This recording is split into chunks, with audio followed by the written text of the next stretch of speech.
Hi folks, I'm Ashraf Hingora. I'm a language and soft skill trainer, life business and parenting coach. English breakfast with Ashraf में आज हम कारण, cause, result, परिणाम इसका अध्ययन करेंगे। ये 5 इसके अलग अलग वीडियोस हैं जिसमें आपको हर तरह के कारण का एक्सप्लेनेशन मिल जाएगा। कुछ सेंटेंसेस में से कारण का बोध होता है। इनके स्ट्रक्चर कैसे होते हैं ये देखें। सब्जेक्ट जो कि कॉज प्लस वर्ब बी मतलब इज एम आर या was verb plus cos of plus noun, और दूसरा देखें द कॉज जो कि सब्जेक्ट होता है plus of plus noun plus verb plus noun. Example देखेंगे, wrong medicine was the cause of his death, अर्थात गलत दवा उसकी मौत का कारण थी। इसी को हम इस तरह से भी कह सकते हैं, the cause of his death was wrong medicine, उसकी मौत का कारण गलत दवा थी। और एग्जांपल देखेंगे, illness was the cause of my absence, बीमारी मेरी अनुपस्थिति का कारण थी। The cause of my absence was illness, मेरी अनुपस्थिति का कारण बीमारी थी। इसे इस तरह से भी कह सकते हैं। सिमिलरली एक और एग्जांपल देखें, the fog was cause of the accident, धुंध दुर्घटना का कारण थी।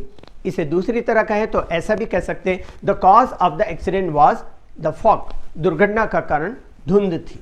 Engine failure was the cause of the crash, engine की खराबी हवाई दुर्घटना का कारण थी। या इसको कह सकते हैं इस तरह से भी, the cause of the crash was engine failure, हवाई दुर्घटना का कारण इंजन की खराबी थी। Unhygienic condition was the cause of the outbreak, अस्वच्छता की स्थिति महामारी का कारण थी, और the cause of outbreak was unhygienic condition, महामारी का कारण अस्वच्छता की स्थिति थी। The cigarette and was the cause of fire in jungle, cigarette का सिरा जंगल में आग लगने का कारण था। इसे इस तरह से भी कह सकते हैं, the cause of fire in jungle was the cigarette end, जंगल में आग लगने का कारण सिगरेट का सिरा था। Reckless driving was the cause of accident, लापरवाही से गाड़ी चलाना दुर्घटना का कारण थी। या उसको ऐसा भी कह सकते हैं, the cause of the accident was reckless driving, दुर्घटना का कारण लापरवाही से गाड़ी चलाना था। Eating more salt was the cause of high blood pressure, ज़्यादा नमक खाना उच्च रक्तचाप का कारण था। और इसे दूसरी तरह कहें तो the cause of high blood pressure was eating more salt, उच्च रक्तचाप का कारण ज़्यादा नमक खाना था। फिर एक और एग्जांपल देखें, unemployment is one of the causes of rising crime rate. इसे दूसरी तरह कहें तो हम इसको पहले हिंदी का इसका सेंटेंस देख लें, बेरोजगारी बढ़ते हुए अपराध दर का एक कारण है। इसे दूसरी तरह कहें तो इस तरह कहेंगे, one of the causes of the rising crime rate is unemployment, बढ़ते हुए अपराध दर का एक कारण बेरोजगारी है। कुछ सेंटेंस स्ट्रक्चर मतलब वाक्य रचना से बोध होता है कि कोई कार्य होने का कारण या रीजन जिसको बोलते हैं औचित्य या जस्टिफिकेशन नहीं है। इनके स्ट्रक्चर्स को देख ले पहले। There plus verb plus no, cause for और कॉज ऑफ मतलब कारण या औचित्य plus noun.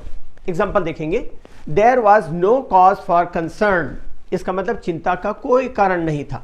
There was no cause for divorce, इसका मतलब तलाक का कोई कारण या कोई औचित्य नहीं था। There was no cause for complaint, इसका मतलब शिकायत का कोई कारण नहीं था। There was no cause for enmity मतलब दुश्मनी का कोई कारण नहीं था।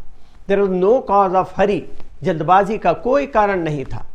There was no cause of worry, चिंता का कोई कारण नहीं था। ध्यान रखें, कॉज ऑफ से कारण मतलब रीजन और कॉज फॉर से औचित्य मतलब जस्टिफिकेशन का बोध होता है। कारण के लिए रीजन फॉर का भी इस्तेमाल किया जा सकता है। जैसे the reason for his absence was illness, बीमारी उसके अनुपस्थिति का कारण थी। इंग्लिश के लिए आप मेरे channel English breakfast with Ashraf and soft skill के लिए Ashraf the mover and shaker पर लाइक, शेयर एंड सब्सक्राइब करें। कमेंट सेक्शन में कमेंट करें, बेल आइकॉन प्रेस करें और मेरी बुक जरूर पढ़ें। Thanks for watching.